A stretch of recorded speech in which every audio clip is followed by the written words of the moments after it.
일단 한덕수 대통령 권한 대행에 대한 이야기, 또 국회 전반적인 상황에 대한 이야기도 좀 함께 해야 될 것 같은데, 어제 한덕수 대통령 권한 대행이 헌법재판소 재판관 임명을 보류하겠다는 입장을 밝혔습니다. 오늘 민주당은 국무총리로서의 한덕수, 그리고 대통령 권한 대행으로서의 한덕수 두 포지션에 대해서 모두 탄핵안을 발의해서 표결을 진행할 예정에 있는데요. 일단 한덕수 대통령 권한대행의 헌법재판소 재판관 임명 보류에 대한 의견이 분분합니다. 어제 저희 박상수 변호사가 저희 뉴스엔진에 이제 고정 출연 중이신데, 박상수 변호사는 이렇게 얘기를 하더라고요. 한덕수 대통령 권한대행 정치인이 아니라 행정관료처럼 일을 했다. 그러니까 어떤 의견이냐 하면, 대통령 권한 대행으로서 의결을 하고 방향성을 제시를 해줘야 되는데, 이게 이쪽과 저쪽, 즉 양당에서 합의해서 오면 내가 의결하겠다, 이런 입장은 너무 소극적인 태도 아닌가라는 비판을 하더라고요. 여기에 대한 변호사님의 의견도 궁금합니다. 권한대행 역할은요, 소극적이게 맞아요. 적극적으로 한 게 아니에요. 그다음에 이제 그런데 요번에 헌법재판관 세 분을 임명을 안 한 거는 조금 뭐라 그럴까, 논란의 여지는 있어 보여요. 왜냐하면 이 세 분은 국회에서 선출한 헌법재판관들이니까, 그러니까 웬만하면은 이제 대통령이 정식 대통령이었다라고 하더라도 임명하는 게 그게 일반적인 경우이긴 하니까. 그런데 이번 케이스 같은 경우는 여당에서는 절대로 임명하면 안 된다라고 이야기하고 있고, 네. 야당에서는 빨리빨리 임명하라고 막 압박을 하고 있고, 그러니까 한덕수 권한대행 입장에서는 이러지도 못하고 저러지도 못하는 그런 상황에 지금 처해져 있는 거는 맞다라고 생각을 하고요. 그다음에 그러니까 쉽게 말하면 한덕수 권한대행은 임명해도 욕먹고 임명하지 않아도 욕먹고 지금 그런 상황이 사실 아닌가. 직토양난이다라는 얘기를 계속 하죠. 그다음에 더 중요한 건 뭐냐면요. 제가 봤을 때는 한덕수 총리도 그렇게 생각하시지 않을까 하는 생각이 드는 게, 지금 헌법재판관 3명이 문제가 아니에요. 제가 봤을 때는 특검법이 문제예요. 김건희 특검법하고 내란 특검법이 있는데, 근데 이제 김건희 특검법 관련해서는 사람들이 김건희 특검법 그러면 옛날 특검법이랑 똑같겠지라고 생각을 하면서, 네? 뭐 도이치모터스니 뭐니 이 정도만 딱 생각을 하는데, 지금 그 사이에 민주당이 김건희 특검법 내용을 완전히 바꿔버렸어요. 그래가지고 윤석열 정권 전반에 대해서 모조리 다 수사할 수 있을 정도로 그 범위를 넓혔거든요. 그러니까 이거는 한덕수 총리가 이걸 갖다가 봤을 때 거부권을 행사하지 않기 어렵지 않을까? 저는 개인적으로 타이틀만 김건희 특검법이에요. 그러네요. 내용은 완전히 바뀌었어요. 그러니까 그다음에 이 김건희 특검법이 뭐가 문제냐? 많은 사람들이 예측하는 게 조기 대선 예측하잖아요. 네네. 그러면은 대선 국면의 특검이 아주 그냥 맹활약을 할 거예요. 그러면은 특검을 또 누가 임명하느냐? 민주당에서 임명한단 말이에요. 실질적으로 민주당과 비교섭 단체 이렇게 되어 있는데, 실질적으로 민주당에서 임명할 수밖에 없는 그러한 특검법을 딱 해놨는데, 한덕수 만약에 권한 대행이 헌법재판관 3명을 임명을 했었더라도, 네? 특검법 김건희 특검법을 거부권 행사하면 똑같이 탄핵소추한다 이렇게 나왔을 것 같아요. 제가 봤을 때. 그러면은 그러면 헌법재판관 9명이 완판돼 가지고 그다음에 민주당에서 추천한 헌법재판관 2분에 대해서는, 네?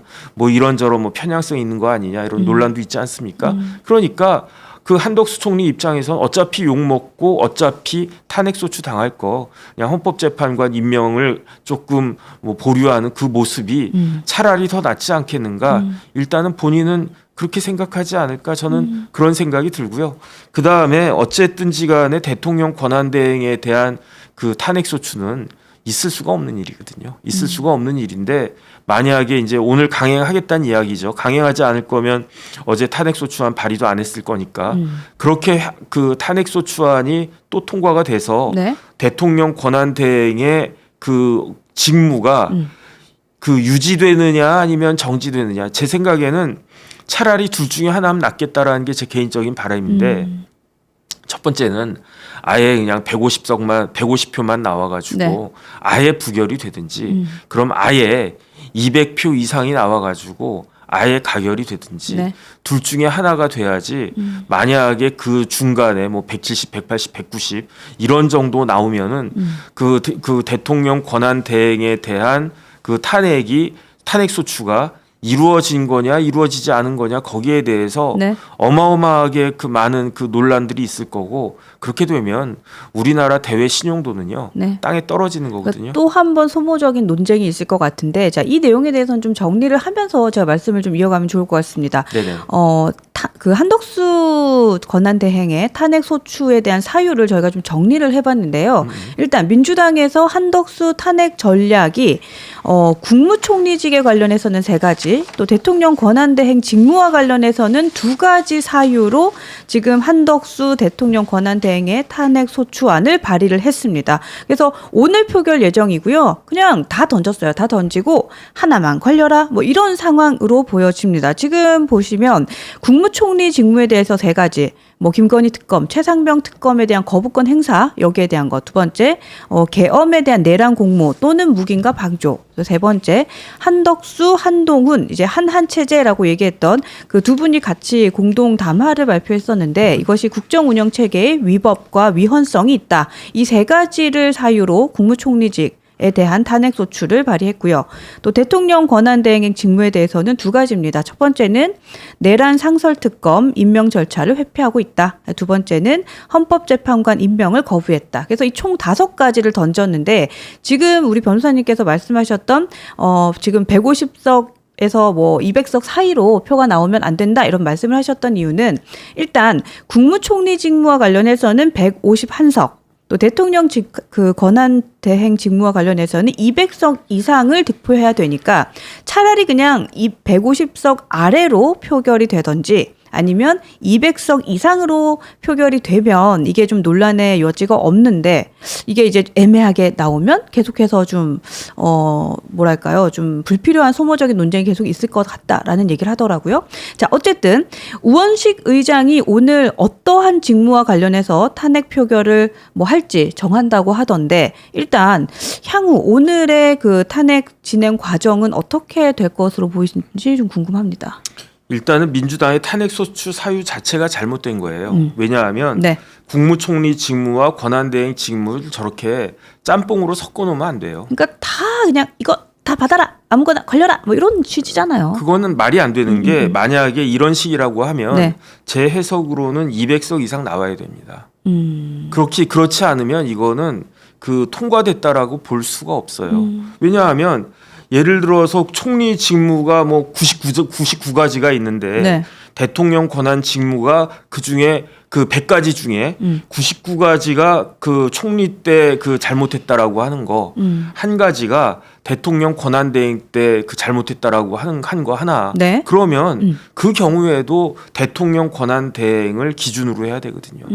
만약에 그나마 이제 그 민주당에서 정당성을 가지려고 하면 네. 국무총리 직무만 딱 따져가지고 그 다음에 탄핵소추안 그 타이틀이 뭡니까?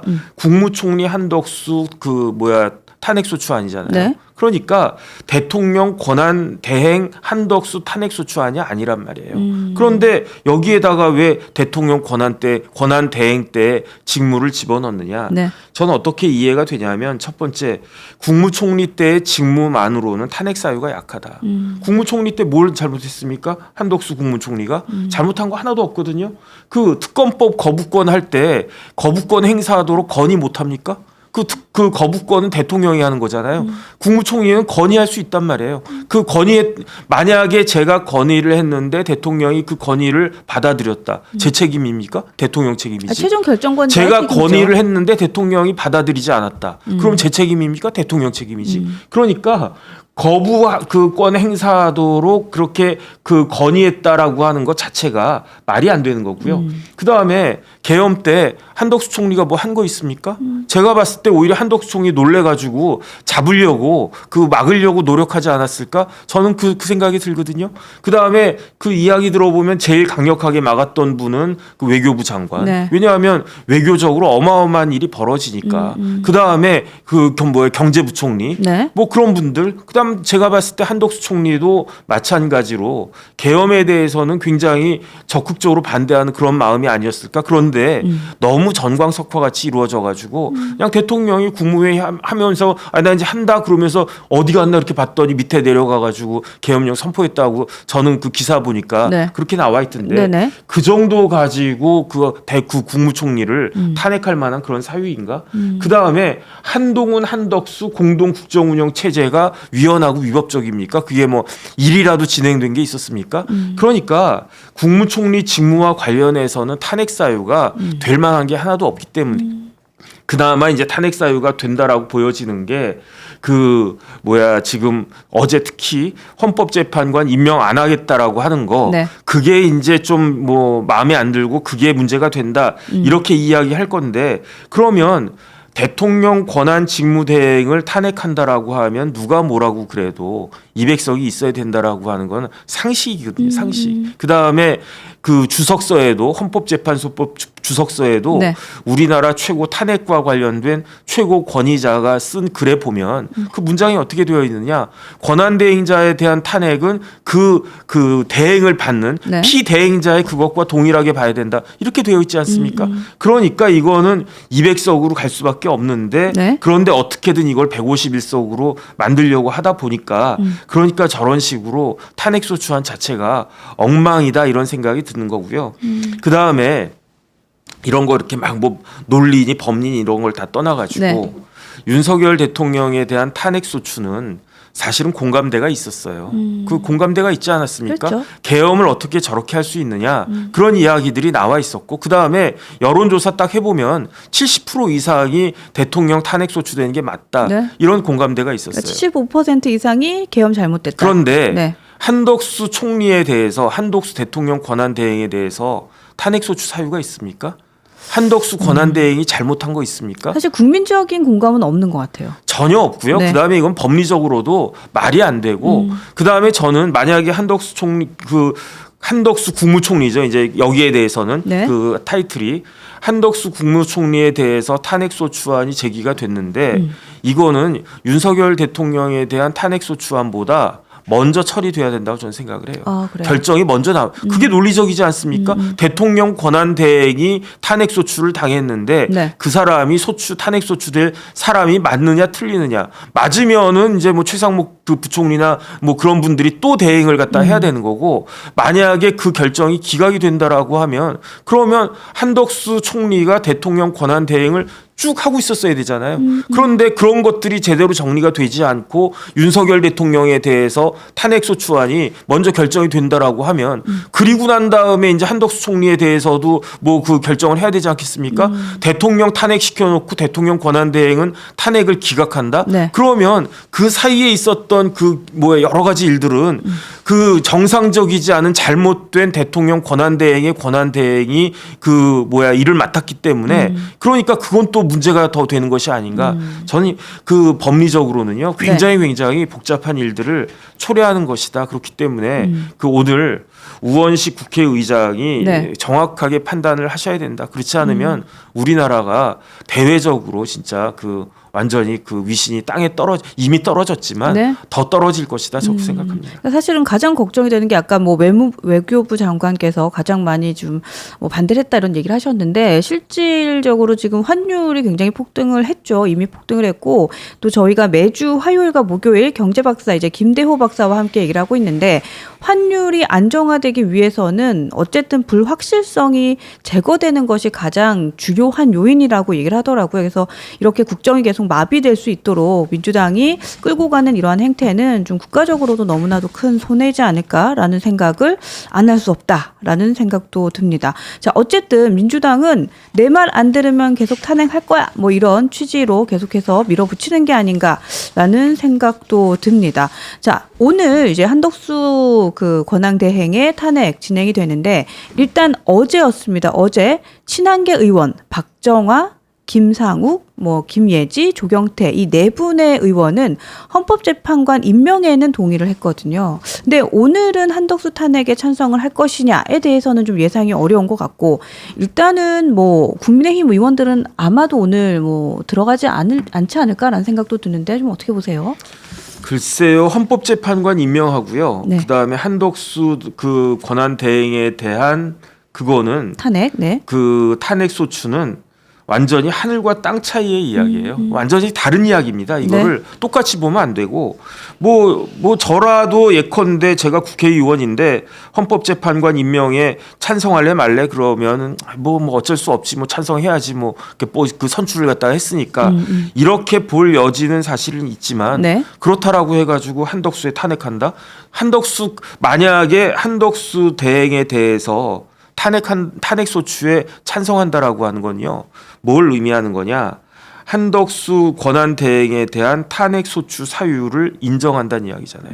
그렇죠. 탄핵 소추 사유가 뭐였습니까? 총리 때 3개, 그다음 그 대통령 권한 대행 때 2개인데 그 중에 하나라도 인정하겠다는 거 아니겠습니까? 그거를 인정한다라고 하면은 뭐 찬성할 거고 그런데 그걸 과연 인정할 수 있을 것인가? 거기에 제대로 된 그 사유가 하나라도 있는 것인가? 저는 그런 생각이 들고요. 네. 그다음에 한덕수 총리마저도 탄핵이 된다라고 하면 우리나라 주가 폭락하고 그 다음에 그 환율은 훨씬 더 올라갈 가능성이 있을 거라고 저는 생각을 해요. 네. 왜냐하면 지금 그 동아시아 지역에 가장 큰 영향을 미치는 사람이 누구냐? 커트 캠벨이라고 한 사람인데 커트 캠벨이 뭐라고 이야기했느냐? 12월 4일 날 그 대통령이 그 비상계엄을 선포하고 네. 그리고 난 다음에 몇 시간 뒤에 철회했잖아요. 그런데 그때 커트 캠벨을 비롯한 미국 사람들이 네. 굉장히 화가 났었어요. 왜 화가 났었느냐? 뭐 자기들한테 그 노티스를 안 했다고 해가지고 화가 난 거예요. 그러면 어떻게 생각할 수 있냐면은 아니 미국이 니네가 뭔데 우리가 계엄령 선포할 수도 있고 계엄을 갖다가 그 다시 그거 할 수도 있는 거지 철회할 수도 있는 거지 미국이 왜 우리한테 그렇게 화를 갖다가 내느냐 말이 되느냐 이렇게 생각할 수 있지만 그렇지가 않아요. 계엄법이라고 하는 건 영어로 하면 마셜로 아니겠습니까? 네. 군사법이란 이야기예요. 그런데 대한민국에는 대한민국 군인만 있지가 않아요. 대한민국에는요, 이 한반도에는 주한미군이 28,500명 있다고요. 미군이 군대가 여기 28,500명이 있는데 네. 그렇기 때문에 한미 간에는요 서로 프로토콜 같은 게 있어서 서로 이렇게 군대를 움직이거나 그럴 때에는 서로한테 미리 사전에 잘 이야기해 줘야 될 의무가 있는 거예요. 예컨대 막말로 네. 미군이 막 5천 명이 자기들 마음대로 막 이렇게 움직인단 말이에요. 그럼 되겠습니까? 안 되죠. 만약 근데 미군들도 훈련해야 될 거 아니에요. 훈련하기 때문에 여기도 가고 저기도 하고 그럴 거란 말이죠. 그런데 그런 거 사전에 우리나라 군인들한테 우리나라 그 국방부나 그 군한테 뭐 육군이나 네.